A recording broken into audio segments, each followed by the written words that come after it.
Hola, mi nombre es Tomás y esta es la primera cápsula dedicada al segundo certamen de campo electromagnético. El día de hoy vamos a estar revisando las condiciones de frontera.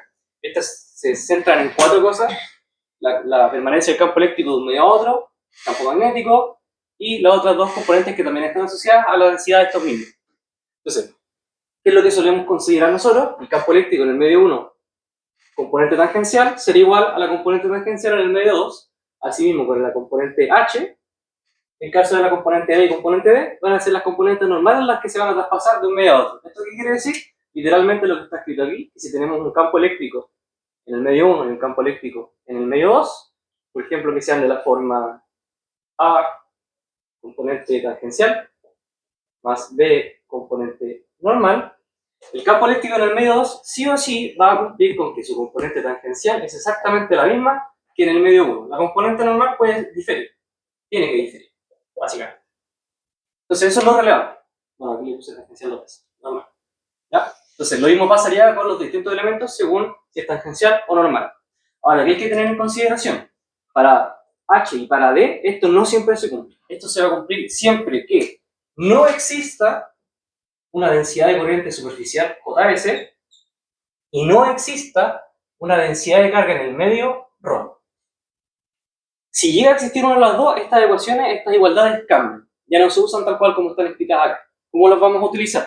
Si llega a existir una de las dos, en vez de usar estas ecuaciones, vamos a decir que la densidad de corriente superficial va a ser igual a un vector normal, que ya vamos a mencionar cuál es, producto cruz, componente del medio 1 de H tangencial, menos componente del medio 2 tangencial.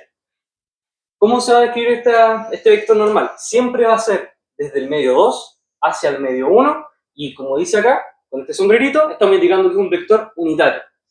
Entonces, pongámonos en este caso que está acá, del medio 2 hacia el medio 1, tiene que ser un vector normal. ¿A qué? A la superficie que está separando los dos medios. Entonces, en este caso, el vector normal sería literalmente el que apunta en esta dirección, generando claramente un ángulo de 90 grados, yendo desde el medio 2 hacia el medio 1, porque así se escribe nuestra ecuación. Para el caso contrario de D, vamos a escribir que ρ, la densidad de carga, va a ser este mismo vector normal, pero producto punto por D1 normal menos D2 normal. Mismo vector normal que estaba antes arriba. Así que solamente hay que obtener uno en general. Ese es el resumen básico de todas estas ecuaciones y cómo se utilizan. ¿Qué hay que recordar? Hay que identificar cuáles son los componentes normales, cuáles son los componentes tangenciales. En general, y siempre en realidad, las componentes tangenciales son las que componen esta superficie que separa los medios. Entonces ya no importa si está recta, si está inclinada, si ocupa 2 dimensiones, 3, bueno, no 2 o 3 dimensiones, sino me refiero a 2 o 3 componentes espaciales, por ejemplo. Hay que tener solamente en cuenta que esto es una superficie y quienes la componen son las componentes tangenciales. Y las que no, por tanto, son las normales. Y así es.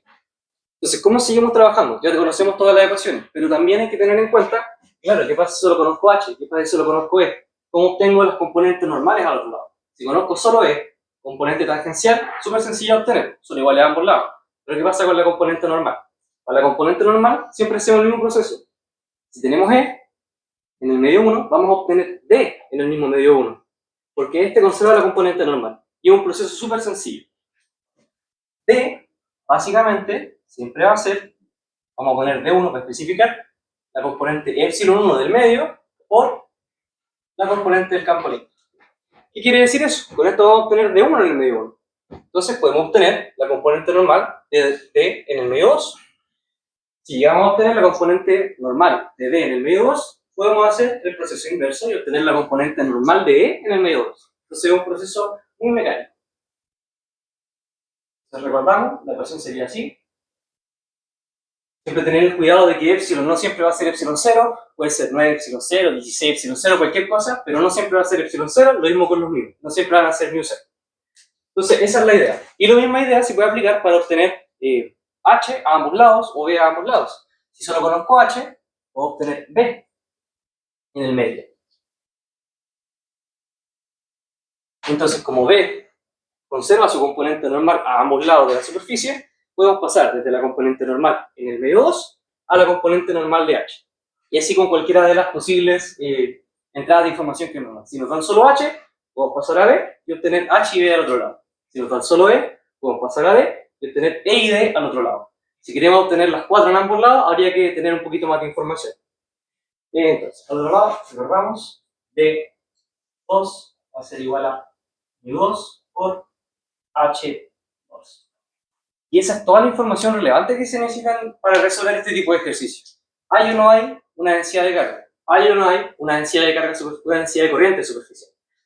¿Qué valores conocemos? ¿Cómo podemos pasar de un lado de la superficie a la otra, al otro medio? O sea, de un lado de la superficie al otro lado de la superficie. ¿Qué pasa cuando existen estos distintos elementos? ¿Cómo trabajamos la continuidad tangencial de H y la continuidad tangencial, o sea, normal de D? Entonces, según los casos, vamos a tener que ver si ocupamos estas ecuaciones o ocupamos E y D y JS y ρ. Y eso es todo lo que se necesita para trabajar con distintas superficies. Hay que tener cuidado, un ejercicio no siempre va a ser así de sencillo, no siempre vamos a tener medio 1 barrera medio 2. ¿Qué pasa si la superficie está inclinada? ¿Qué pasa si la superficie en realidad está compuesta de dos superficies? ¿A qué me refiero? ¿Qué pasa si la superficie fuera, por ejemplo, de esta forma? Tuviésemos el medio 1 acá abajo, o sea, continuo, en estas direcciones, y el medio 2 sea todo lo que está por acá afuera. Siguen siendo dos medios separados por una superficie, pero en este caso que está compuesta por dos superficies. Así que tendríamos que analizar qué pasa en esta frontera de acá, qué pasa en esta frontera de acá, y resolver de esa manera.